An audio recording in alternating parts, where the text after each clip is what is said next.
Okay, I think we're ready. We're ready to jump in. All right.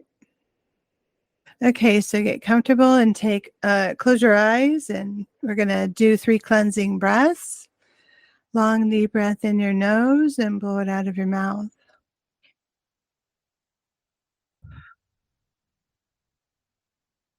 And take another long, deep breath in your nose and blow it out of your mouth.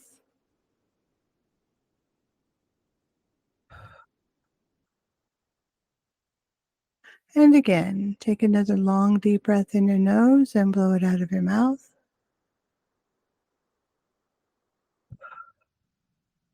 Now get super tuned into your body. We like to stay grounded during these sessions so that we are present and can receive. It's super important to be grounded. Sometimes we feel like we might be floating a little bit. After you do 3 cleansing breaths, that centers you, that tells your body that we're getting ready to do some spiritual work. And then we go into circular breathing, which is nice, deep, even breaths in and out the nose. They're gentle breaths, though. But that also prepares your consciousness for connecting. And even though you guys aren't doing the channeling, you're still connecting to the energy. And so it's still a really great thing to get connected in and to do the breaths before, um, while we're doing a channeling. It also syncs up our energy so we're all open and connected in love. We're not picking up each other's stuff, but we are just connected in the most purest form of love.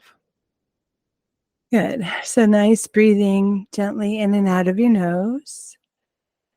Good. And now with tuning into your body, you're just going to tune into your body and see if there's any place in your body that needs some attention, that needs some healing, or you need to release some tension.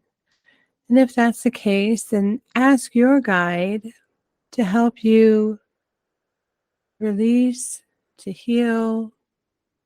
Ask your guide for support during our session today.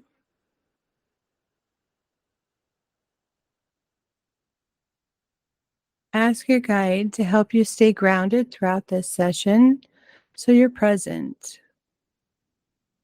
Like I was mentioning, grounding keeps you present and allows you to receive what is available for you through spirit. And if we aren't grounded when we're channeling or when we're connecting in, then what we receive doesn't take hold, so to speak. It doesn't integrate into our consciousness or into our lives.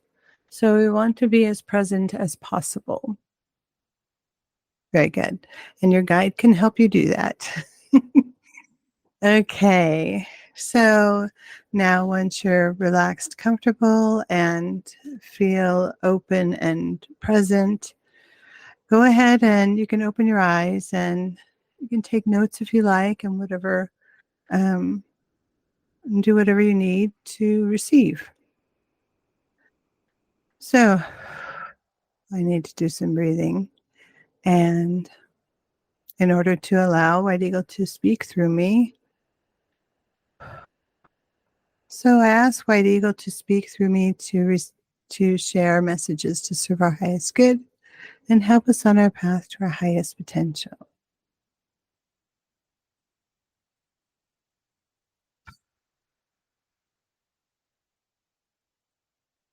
I thank you all for taking the time to be here, to be present, to enjoy the blessings of spirit, to slow down and be in a space that is sacred. We create sacred space through our breath. We create sacred space through our intention. And we create sacred space through our humility, or humbleness. For we are simply one of many, a part of the whole,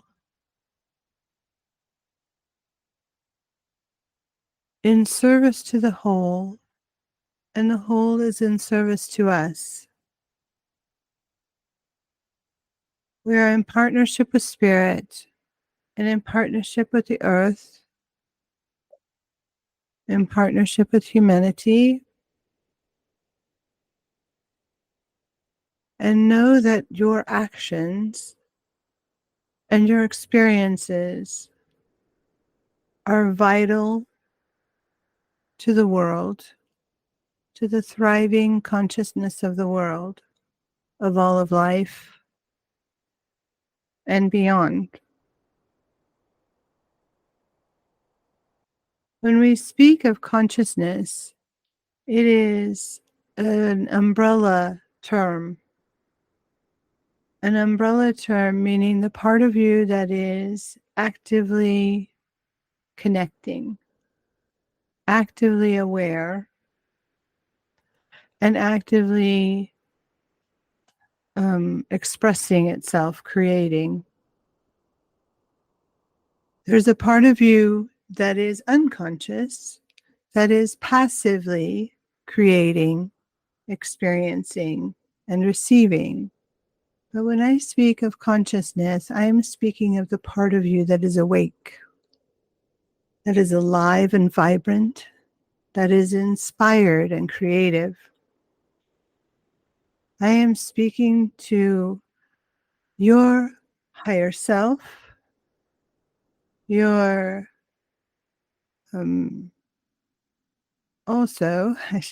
also your ego. I want to address the dynamic, the extraordinary experience of human identity that we call ego in relation to the spirit, the higher self. So, in simplest terms, the higher self is the highest level of consciousness that is guiding your life and guiding your life force and inspiring you and directing you, and is the greatest companion to your potential in your growth and who you are. When I speak of the ego, it is your human identity, where the higher self is your spirit identity. Your ego is your human identity. There are those two aspects of consciousness that we can connect with at any time are what guide our lives. They are the yin and yang, the masculine and feminine, the force that creates tension or harmony depending on how we work with consciousness. When we work with the ego consciousness, the human identity, we are who we say we are in human form, female or male, old or young, rich or poor, and so on. Our status is created by ego. All of these things, the mystics of time, of times past, have said that they are that is the illusion. Our ego identity is illusionary, and our spirit identity, our higher self, is the truth. So what we consider ourselves to be in human form is an illusion, but I would say it is a necessary illusion. It is the part of us that creates our life experience, which is necessary. We need the ego to create identity, to master who we are in human form. The difficulty with the ego is when it is a wounded ego, when it is the part of consciousness that has traumas and triggers, the part of the consciousness that has been abused, harmed, belittled, and so on. And when we can heal the wounded ego, the healthy ego creates a life that is simpler and easier. But the wounded ego can create difficulties and chaos and more trauma and more abuse and so forth. And so we have to address the energy or the wounds of the past in order for a healthy identity to take its place. But when the wounds lead the way, there is chaos, drama, addiction.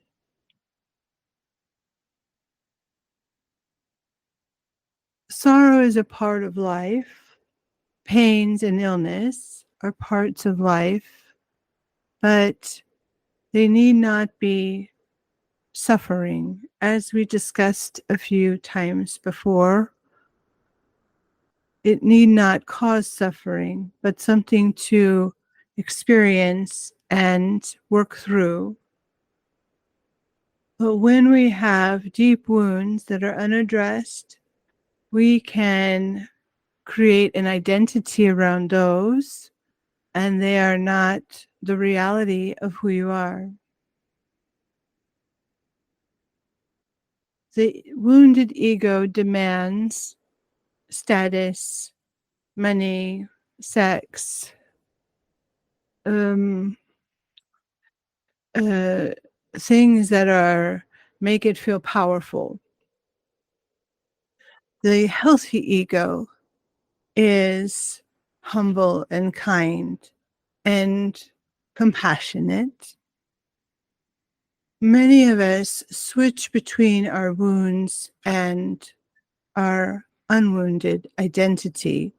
And those of us on the spiritual path are seeking to heal the wounds and embrace the healed identity of who we are. When we have that healed identity of who we are, it works in harmony with spirit, our spiritual consciousness, our higher self, our highest level of consciousness. When the wounded ego is leading the way, it is difficult to grasp the concepts that the spirit knows to be true. And the concepts that the spirit knows to be true are, we are all one. We are at one with divinity. We are at one with each other. We are at one with the earth and all the life upon it. We are at one with the universe, and so on. All these concepts, the ego, the wounded ego in particular, finds difficult to grasp. And so, since that is the case, and if you find that you are resisting the greater spiritual concepts, it can be a barrier and a boulder or a block on your path. And so, to overcome this, we can step forward in the things that Spirit offers and work with those things that Spirit offers to help heal the wounded ego. And one of those, there are a few energies that when we are truly in that state of consciousness, we are not in ego. The ego steps aside because it doesn't find it comfortable And so when we are in a space of gratitude, of truly deep gratitude, then we are not in a space of ego, wounded ego. We are in harmony with our higher self. That is an expression of our higher self. So if you have trouble in conflict with yourself or others, step aside and sit in gratitude. And if you have trouble experiencing or feeling gratitude, this is what your spirit guides can help you with. They can help you feel gratitude. For many people will say thank you and express gratitude with never feeling gratitude. So it is important that gratitude is felt in the energy that it is. So that will help you to release the hold of the wounded ego. And if you can release the hold of the wounded ego, then you can start addressing the wounds of the ego. Whatever traumas, fears, insecurities, worries, and anxieties you have, those are all expressions of the wounded ego. For the highest consciousness has no wounds, has no fears, has no insecurities. It knows it belongs on earth. It knows the earth will provide. Spirit is always present and at oneness with all things. Therefore, there is never any lack. So if you're feeling the lack, the insecurity, the worry, ask your spirit guides to help you align with the energy and feeling of gratitude. The next type of energy that will help you release the control of the wounded ego is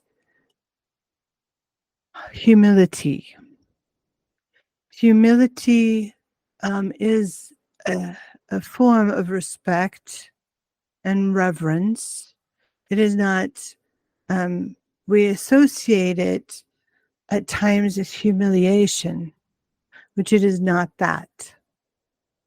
So humility is what sets us before divinity in that extraordinary power, and it links us up even more powerfully than gratitude, links us up with our higher self, because the wounded ego does not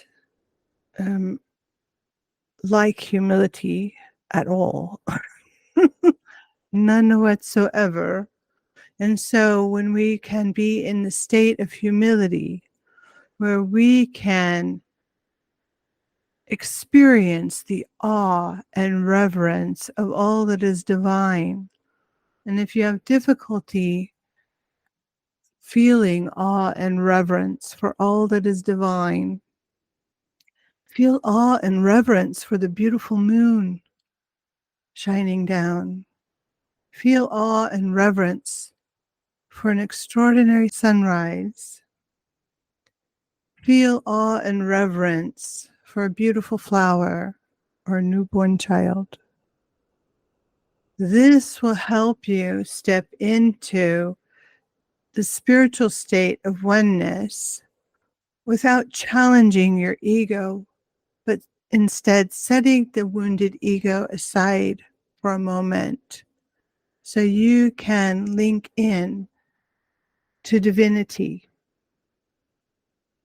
Awe, reverence, respect, humility will keep you from being worried, anxious, fearful, and so forth, the aspects of the wounded ego.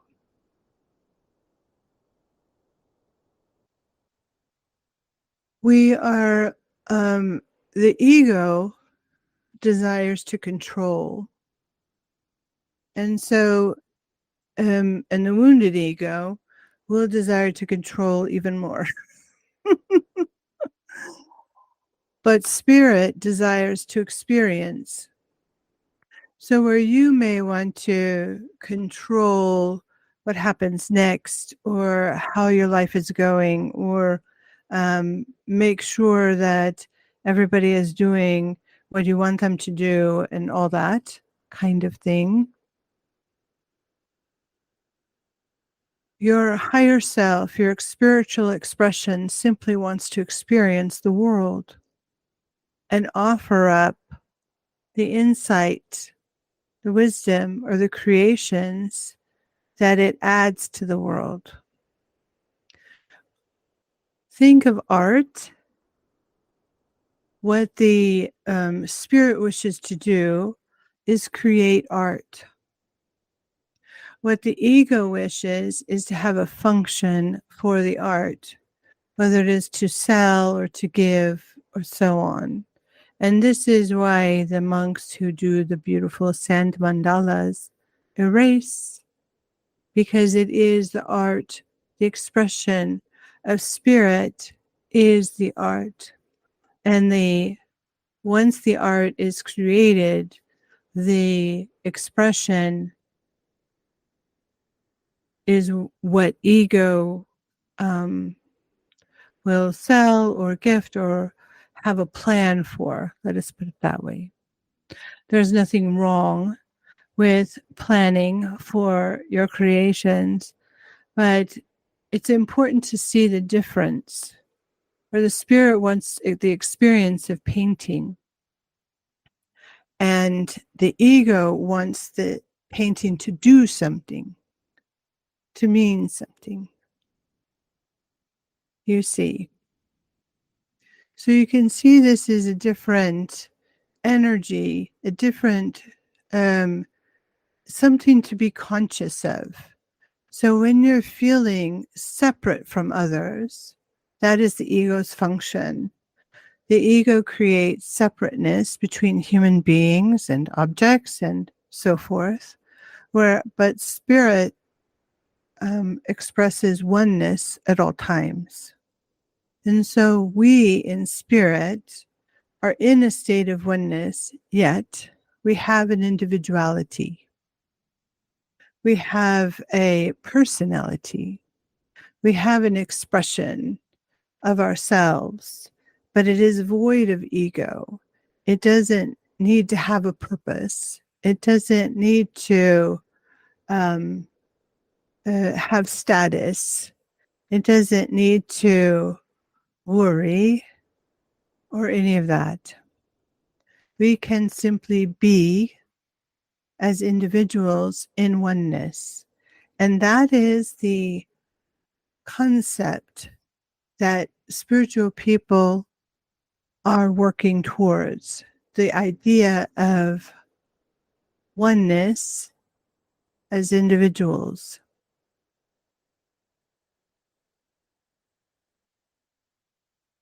As we go along our spiritual lives, we are extremely self-aware, and that self-awareness comes from knowing our own mind. And knowing our own mind allows for us to know when it is our ego, when it is our wound, and when it is our higher self speaking to us, and how we are expressing those things. We are, even if you have a great deal of wounds and you do not have a feeling of gratitude, you cannot feel gratitude or you cannot feel humility. It is a great exercise to sit in silence with the feeling of it and asking for help with feeling it until you do.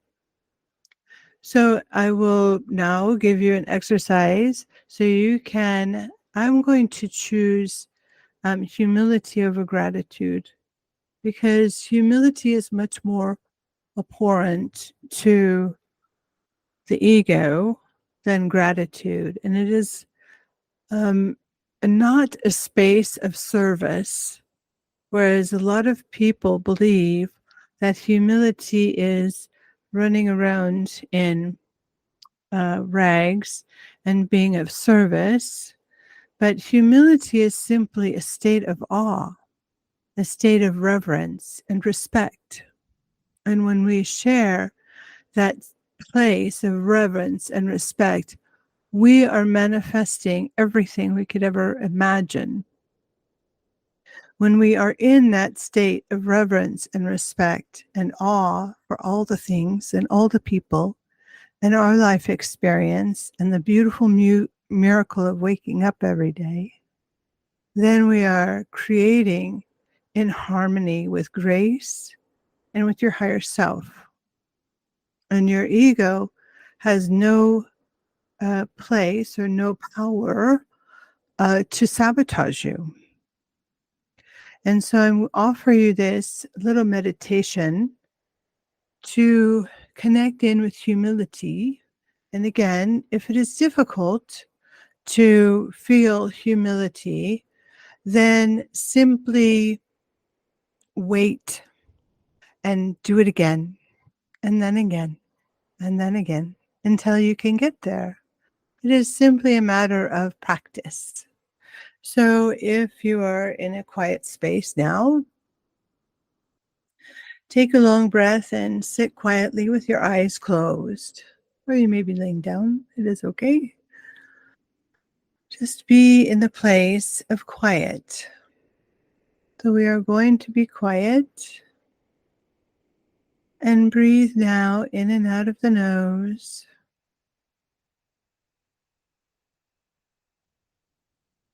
And we are going to ask your guide, your spirit guide, your angelic being who assists you at all times, to help you right now. Welcome your guide's help in this moment. And imagine that you are standing at at the top of a very tall temple, ancient temple, and you are looking out at the universe, at the beautiful horizon,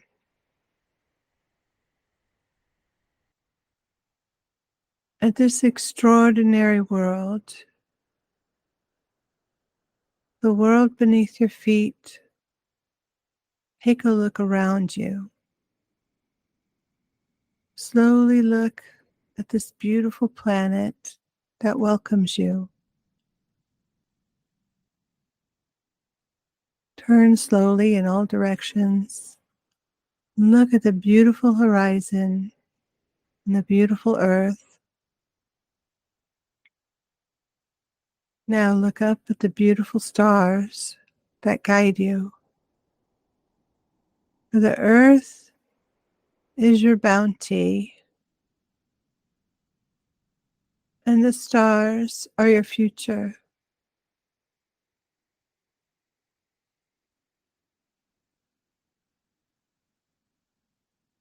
If it's hard to imagine this, just know that it is present. Breathe. This world with heaven and earth and all the beautiful things between are of service to you, and you are of service to it. And as we are here in this beautiful place, we ask your angel to help you feel the beautiful humility, the awe, the wonder, the reverence, and the respect for all that you have been given.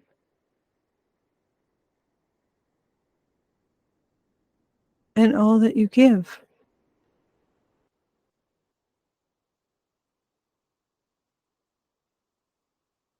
Sit here for a moment in awe and respect for this beautiful world, this wondrous, magical place.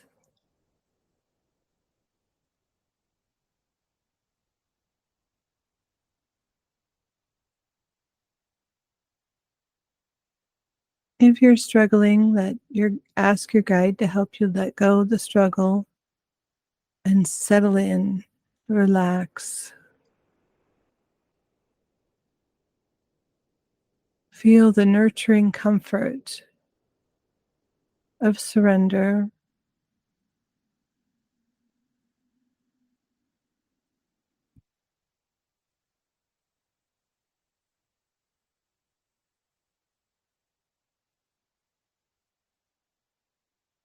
This magical place is all yours.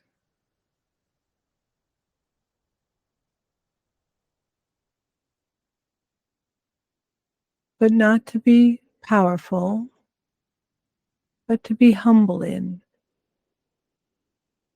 and treat it with great reverence.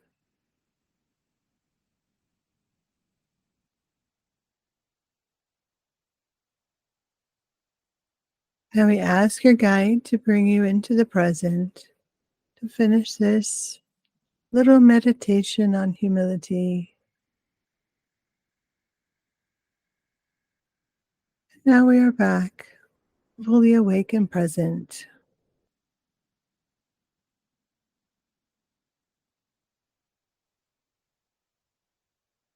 I want to address a little bit more the idea of um, abundance in humility.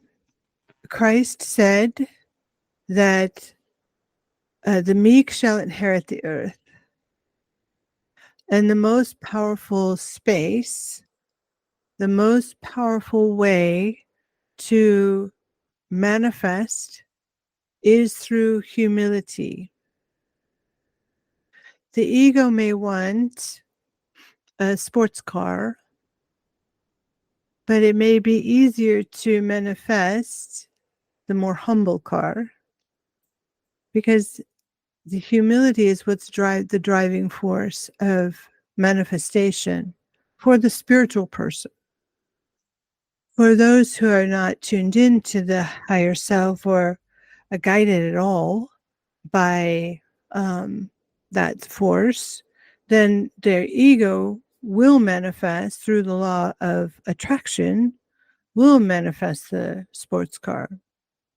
But when we are shifting between levels of consciousness, it becomes a bit of a dance. What pleases the ego and what pleases the spirit. And that's where self-awareness comes in.